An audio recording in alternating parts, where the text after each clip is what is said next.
Good morning. ધોરણ 9 આપણે ફરી પાછા આપણા વિષયમાં આગળ વધશું. તમે લોકો પેપર સોલ્યુશન ગયા લેક્ચરમાં જોઈ ગયા હતા. પેપર સોલ્યુશનને ધ્યાનમાં લઈ મેં તમારા માર્ક્સ જોયા છે. ખૂબ ઓછા માર્ક્સ છે મિત્રો. 2-3 વિદ્યાર્થીને બાદ કરતાં જે ગુજરાતીમાં માર્ક્સ આવવા જોઈએ એ માર્ક્સ તમારા નથી આવ્યા. કોર્સમાં મેં તમને કોઈ પણ પ્રકારનું કાંઈ બાકી નહોતું રાખ્યું. બધું તમને રિવિઝન સહિત કરાવેલું અને બધા ચેપ્ટરમાંથી શું શું પૂછાશે, શું શું ચેપ્ટર વાહિક આપણે કરશું, શું ગ્રામર છે, શું લેખન વિભાગ છે, આ બધી વસ્તુની મેં તમને પૂરેપૂરી માહિતી આપેલી. આમ જોવા જાય તો વ્યાકરણ જે સમગ્ર વિભાગ મેં તમને રિવિઝન કરાવેલો, છેલ્લે કરાવેલો, ઓનલાઈન દરમિયાન પણ અને ઓફલાઈન દરમિયાન આપણે જ્યારે શાળા ચાલુ હતી ત્યારે પણ મેં તમને એ વસ્તુ કરાવેલી હતી. હવે આપણે છતાંય જો આટલું કરતાં માર્ક્સ ન આવતા હોય કે છતાંય આટલી વસ્તુ કરતાં આપણને ન ખ્યાલ આવતો હોય તો પછી એની અંદર નક્કી તમારી મહેનતમાં કાંઈક ખૂટતું હોય. આજે આપણે અત્યારે વ્યાકરણમાં જ આગળ વધવાનું છે અને વ્યાકરણમાં આપણે રૂવાનુકારી શબ્દ શીખ્યા હતા. રવાનુકારી શબ્દ પછી અંગ સાધક પ્રત્યય નામનો ટોપિક આપણે હતા. અંગ સાધક પ્રત્યય અને ત્યાર પછી આપણે સંધિ જોવાની હતી. હવે અંગ સાધક પ્રત્યયની આપણે વાત કરશું. અંગ સાધક પ્રત્યયની વાત આપણે કરશું તો હું તમને જણાવી દઉં કે મેં તમને રવાનુકારી શબ્દ શીખડાવી દીધા હતા. તો મિત્રો હું થોડાક શબ્દ બોલું છું અને તમારે એ શબ્દના વિરુદ્ધાર્થી શબ્દ મને કહેવાના છે. જેમ કે હું એમ કહું પ્રિય તો એનો વિરુદ્ધાર્થી શબ્દ તમે શું બોલશો? અપ્રિય. આ જ શબ્દ બોલશો ને તમે. હું તમને પ્રિય શબ્દ કહું તો તમે એનો વિરુદ્ધાર્થી શબ્દ અપ્રિય બોલશો. હું તમને સ્વસ્થ તો તમે એનો વિરુદ્ધાર્થી શબ્દ અસ્વસ્થ કહેશો. સ્વસ્થનો શું કહેશો? અસ્વસ્થ. જોજો મિત્રો, અંગ સાધક પ્રત્યય શીખવાની હું તમને એક સરળ રીત આપું છું. હું તમને એમ કહીશ સજીવ તો તમે એનું વિરુદ્ધાર્થી બોલશો નિર્જીવ. સજીવનું નિર્જીવ બોલશો. તો આવા ઘણા શબ્દ છે જેના તમે વિરુદ્ધાર્થી બોલશો તો તમને અંગ સાધક પ્રત્યય એમાં મળશે. અને કેવી રીતે મળશે એ હું તમને હમણાં આપણા લેક્ચર દરમિયાન શીખડાવીશ. ત્યાર પછી હું તમને એમ કહીશ કે હાજર. તો હાજર શબ્દનો તમે વિરોધી શબ્દ શું કરશો? ગેરહાજર. હાજરનો વિરોધી તમે કરશો ગેરહાજર. હવે માની લ્યો કે હું તમને હજી એક છેલ્લો શબ્દ કહું છું, એક. તો એક શબ્દનો તમે વિરોધી શબ્દ કરશો અનેક. એક શબ્દનો તમે વિરોધી શબ્દ શું કરશો? અનેક. એક તો અનેક તમે એનો વિરોધી કરશો.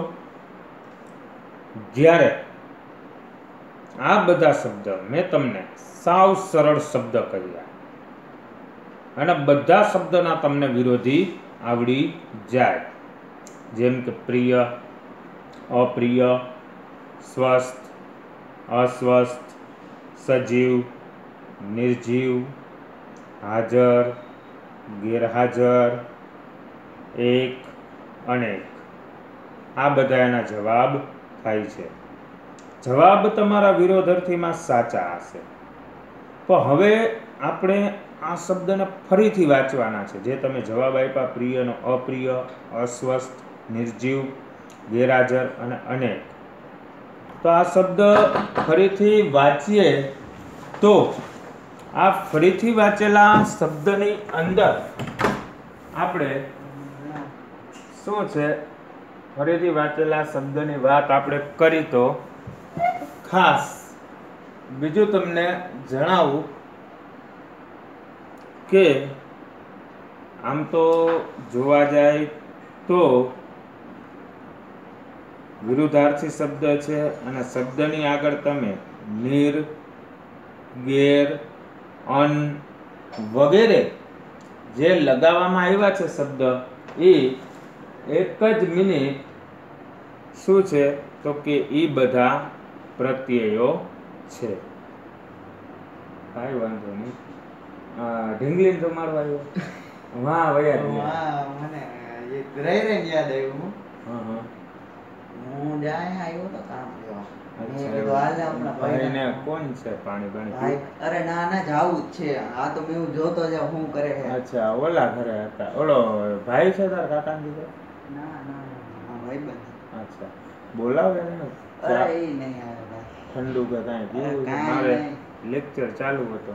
અરે તમે કન્ટિન્યુ રાખો. આવજે આશીષ. હા સોરી હો ભાઈ.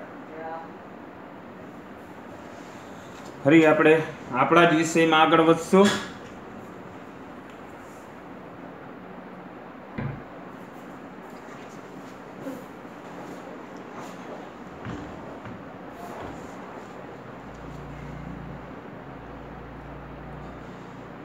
તો તમે અપ્રિય એટલે પ્રિય શબ્દની આગળ તમે અ લગાવ્યો, તો આ અપ્રિય શબ્દ છે એમાં જ હાજર શબ્દની આગળ તમે ગેર લગાવ્યો એટલે ગેરહાજર થયું. એ જ રીતે તમે એકની આગળ અન લગાવ્યો એટલે અનેક થયું. તો આમ આ શબ્દ પોતાના વિરુદ્ધાર્થી શબ્દ હોય છે, જેમ કે ચોખ્ખું તો ગંદુ, સાજું તો માંદું, આવા બધા પાછા વિરુદ્ધાર્થી. તાજું તો વાસી વગેરે. તો કેટલીક વાર આપણે એ જ શબ્દની આગળ અન્ય કોઈ એક કે બે અક્ષર જોડીએ છીએ અને એ વિરુદ્ધાર્થી શબ્દ બનાવીએ છીએ. જેમ આપણે ઉપર હાજરની આગળ ગેર લગાવ્યું, હવે તો વિરુદ્ધાર્થી ગેરહાજર થયું. પ્રિયની આગળ અ લગાવ્યો તો વિરુદ્ધાર્થી અપ્રિય શબ્દ બન્યો.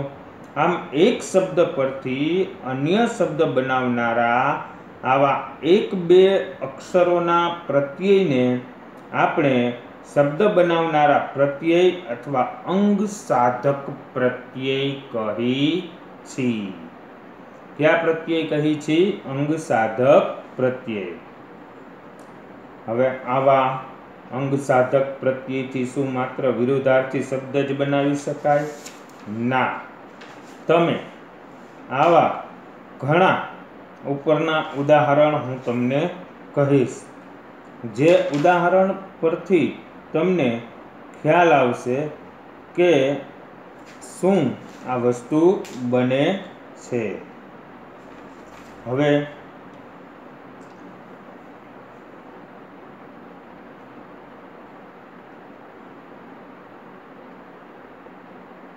પારદર્શક, તો તમે એનું અપારદર્શક બનાવશો. સ્વસ્થનું અસ્વસ્થ, સહ્ય શબ્દનું અસહ્ય, વિશ્વાસ શબ્દનું અવિશ્વાસ, હિંસા શબ્દનું અહિંસા. તો આમાં પારદર્શક આગળ આવેલો અ, સ્વસ્થ આગળ આવેલો અ, આ ફક્ત અપ્રત્યય લાગ્યો હોય અને વિરોધાર્થી શબ્દ બન્યા હોય એ અંગ સાધક પ્રત્યય છે. હવે વિરુદ્ધાર્થી શબ્દ મેળવવા આપણે અપ્રત્યય લગાવીએ છીએ તો એમ નીચેના શબ્દોના વિરુદ્ધાર્થી શબ્દ બનાવો. હવે તમે ગમે ક્યાં પ્રત્યયોનો ઉપયોગ કરો છો એ તમે જુઓ. જેમ કે ગમો તો અણગમો, માનીતું તો અણમાનીતું, દીઠું તો અણદીઠું, સમજવું તો અણસમજવું, હક તો અણહક. તો આ પ્રમાણે જે અણ શબ્દ બધામાં લાગે છે, જેનાથી શબ્દ વિરુદ્ધાર્થી બને છે, તો તમે એ શબ્દને અંગ સાધક પ્રત્યય કહી શકો છો. હવે તમે સૌ પહેલા અપ્રત્યય વાળા વિરુદ્ધાર્થી શબ્દ બનાવ્યા, પછી તમે અણ પ્રત્યય વાળા વિરુદ્ધાર્થી શબ્દ બનાવ્યા. હવે તમારે કેટલાક એવા પ્રત્યયનો ઉપયોગ કરવાનો છે જે કંઈક નવા પ્રત્યય છે. જેમ કે હાજર તો ગેરહાજર, કાનૂની તો ગેરકાનૂની, ફાયદો તો ગેરફાયદો, લાભ તો ગેરલાભ, સમજ તો ગેરસમજ. હવે આ બધા શબ્દની આગળ તમે ગેર લગાડ્યું અને એ વિરુદ્ધાર્થી થયા. તો આ શબ્દમાં જે આગળ ગેર લાગ્યો છે એ અંગ સાધક પ્રત્યય છે અને એ લાગતા તમને વિરુદ્ધાર્થી જવાબ પણ મળ્યો છે. આમ તમે અણ અને ગેર આ ત્રણ પ્રત્યય છે એને અંગ સાધક પ્રત્યય તરીકે જોયા. આવા હજી આગળ ઘણા પ્રત્યય છે, એ પણ આપણે જોશું. તો ઉપરોક્ત શબ્દમાં તમે અણ અને ગેર લગાવીને વિરુદ્ધાર્થી શબ્દ મેળવ્યા. હવે કેટલાક બીજા પ્રત્યયો જોઈએ. જાણે આપણે અપ કે અવ લગાવીને પણ વિરુદ્ધાર્થી શબ્દ બનાવીએ છીએ. એ અપ અને અવના થોડા ઉદાહરણ પણ હું તમને કહીશ. જેમ કે માન તો અપમાન, યશ તો અપયશ, લક્ષણ તો અપલક્ષણ. તો આ બધામાં અપ પ્રત્યય લાગતા વિરુદ્ધાર્થી પણ બને છે અને તમે એને પ્રત્યય પણ કહો છો. હવે હું તમને અવગુણ તો અવગુણ, આરોહ તો અવરોહ, કૃપા તો અવકૃપા. તો આ અવ છે એ પણ પ્રત્યય છે અને એ પ્રત્યય લાગતા જ તમારે વિરુદ્ધાર્થી શબ્દ મળે છે. હવે કેટલીક વાર ની જેમાં પાછળ વિસર્ગ આવતો હોય, નિરોગી, નિષેધ, એમાં તો એ પ્રત્યય દ્વારા પણ નકાર કે અભાવ દર્શાવીએ છીએ. પણ આ પ્રત્યયના પ્રયોગો સાથે સંધિના નિયમો પણ ધ્યાનમાં રાખવા પડે છે. કારણ કે ની એક પ્રત્યય અને કેટલાક શબ્દોમાં નીર તરીકે વપરાય છે, તો કેટલાક શબ્દોમાં નિશ તરીકે વપરાય છે. આ વિગતો સંધિના પ્રકરણમાં જોઈશું, પણ એ વિરુદ્ધાર્થી શબ્દ કેવી રીતે બને છે તેના ઉદાહરણ આપણે જોશું. જેમ કે આશા તો નિરાશા, ઉત્સાહી તો નિરુત્સાહી, આકાર તો નિરાકાર. આ બધામાં જે ની લાગે છે એ અંગ સાધક પ્રત્યય છે. એવી જ રીતે સ્વાર્થ, નિસ્વાર્થ, શેષ, નિશેષ, સંકોચ, નિસંકોચ, આમાં પણ ની પ્રત્યય છે. ચલ તો નિશ્ચલ, ચિંતિત તો નિશ્ચિંત, ચેતન તો નિશ્ચેતન. તો આની અંદર પણ આપણે જોયું કે આ એક પ્રત્યય લાગે છે.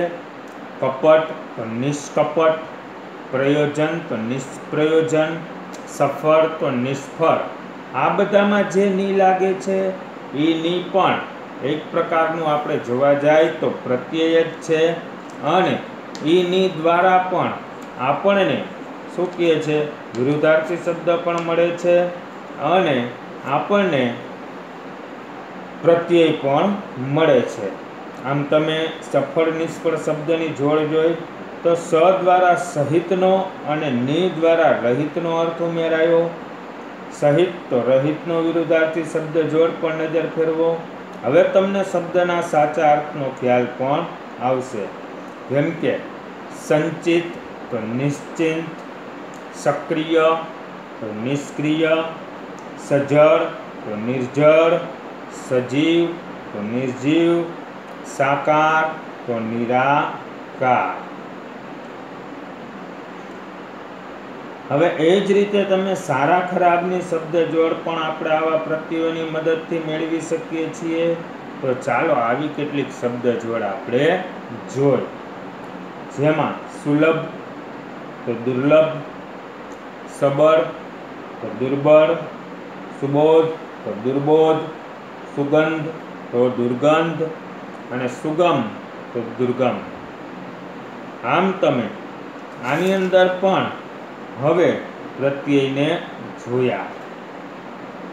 હજી આપણે આગળ ઘણા પ્રત્યય જોવાના છે.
અહીં સુપ્રત્યય દ્વારા સારુંનો અર્થ નીકળે છે, તો દૂર પ્રત્યય દ્વારા ખરાબ એટલે કે અશક્ય આદિનો અર્થ દર્શાવાયો છે. અન્ય એક શબ્દ જોડ જોઈએ તો સત્કર્મ કે દુષ્કર્મ. તો અહીં સત દ્વારા સારુંનો અર્થ દર્શાવાય છે, પણ સત એ પ્રત્યય નથી. તેથી આ શબ્દ જોડમાં માત્ર દૂર દ્વારા ઉમેરાતા ખરાબ, અભાવ, અશક્ય આદિના અર્થને જ આપણે જોઈશું. સદાચાર તો દુરાચાર, સજ્જન તો દુર્જન, સદભાગ્ય દુર્ભાગ્ય, સદગુણ તો દુર્ગુણ, સદુપયોગ તો દુરુપયોગ. હવે ખરાબનો અર્થ દર્શાવવા માટે પણ અન્ય એક પ્રત્યયનો ઉપયોગ કરવામાં આવે છે. કોઈ પણ વસ્તુ ખરાબ હોય તો એ દર્શાવવા માટે પણ એક પ્રત્યયનો ઉપયોગ કરવામાં આવે છે. તમે નીચેના શબ્દોને આધારે એ પ્રત્યયને શોધી શકશો. જેમ કે પુત્ર તો ખરાબ દર્શાવવા માટે કુપુત્ર, ખ્યાત તો કુખ્યાત, સુમતિ તો કુમતિ, ટેવ તો કુટેવ, સંસ્કાર તો કુસંસ્કાર. તો આમ આ કુ નામના પ્રત્યય દ્વારા તમે શું કહે છે, ખરાબ પણ દર્શાવી શકો છો. કુ પ્રત્યય ઉમેરીને તમે ખરાબ અર્થ દર્શાવો છો. તો એ નીચેના શબ્દમાં તમે અભાવનો અર્થ ઉમેરવા કયો પ્રત્યય લગાવશો? આબરૂ, બેઆબરૂ, ઈમાન, બેઈમાન, કાળજી, બેકાળજી, ઇન્સાફ, બેઇન્સાફ, હોશ તો બેહોશ. તો આ બધા પ્રત્યય છે, એ પ્રત્યય તમે લગાવ્યો એમાં બે. તો સરસ શબ્દ જોડ જોઈએ તો વધુ એક પ્રત્યય આપણી સામે સ્પષ્ટ થશે. હવે અહીં તમને ખ્યાલ આવશે કે બે પ્રત્યય લગાવવાથી અભાવ ન હોવું તે વગેરે અર્થ દર્શાવાય છે. જેમ શબ્દની આગળ આ પ્રત્યય લાગે છે, તેમ શબ્દની પાછળ પણ આ પ્રત્યય લાગી શકે છે. શબ્દની આગળ લાગે તેને આપણે પૂર્વ પ્રત્યય કહેવાય. જેમ કે ધર્મમાં આગળ અધર્મ, પૂતમાં આગળ સપૂત, આબરૂમાં આગળ બે વગેરે શબ્દની આગળ જે પ્રત્યય લાગે તેને પૂર્વ પ્રત્યય કહો છો. જ્યારે શબ્દની પાછળ લાગે છે તેને તમે પર પ્રત્યય કહો છો. જેમ કે જંગલી તો એમાં ઈ છે એ પર પ્રત્યય છે. કાળાશ તો એમાં આશ છે એ પર પ્રત્યય છે. પાંદડી તો એમાં ઈ આવે છે એ પણ પર પ્રત્યય છે. તો આનાથી તમને આ પ્રત્યયને લાગતા મૂળ અંગો ક્યાં ક્યાં છે, પૂર્વ પ્રત્યય અને પર પ્રત્યયની આપણે વાત કરી છે. તે પ્રત્યયને લાગતા મૂળ અંગો ક્યાં ક્યાં છે? તો કે ભાઈ એક તો પ્રત્યય લાગતા મૂળ અર્થ બદલાઈ જાય. જેમ કે પુત્ર હોય તો કુપુત્ર થઈ જાય. અને વ્યાકરણી મોભો પણ બદલાઈ જાય છે. જેમ કે ગણવું તો ગણિત થઈ જાય. એમાં ઈત છેલ્લે પર પ્રત્યય લાગે છે. અને અંગનો માત્ર વિસ્તાર થાય છે. જેમ કે ગામ તો ગામડું થઈ જાય છે. આમ આ પ્રકારના પ્રત્યયોથી અનેક નવા શબ્દો બની શકે છે. અને તેથી જ કહેવાય છે કે આ પ્રત્યયો એ આપણી ભાષાની ફળદ્રુપતા વધારે છે. અને આવા કેટલાક પ્રત્યયોના અમુક આપણે કોષ્ટક દ્વારા પણ પરિચય લઈ શકીએ છીએ.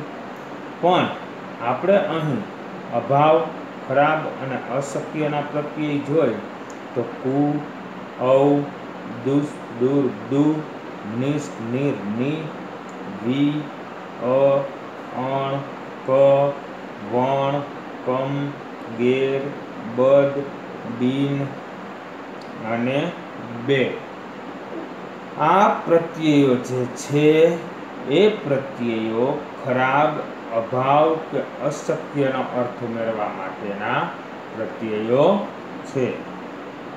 જ્યારે આપણે વ્યાકરણિક કાર્ય અથવા મોભો બદલનાર પ્રત્યય છે તો એની અંદર આસ, આણ, આઈ, ઈ, ઈ, ગી, ગીરી, ઈ અને ઈક આ બધાય પર પ્રત્યયો છે જે શબ્દના છેલ્લે લાગે છે. એ માભો બદલનાર પર પ્રત્યય છે જે વ્યાકરણિક કાર્યમાં લાગુ પડે છે. ઉપરના બધાય ખરાબ, અભાવ કે અશક્ય જે પૂર્વ પ્રત્યયમાં લાગુ પડે છે.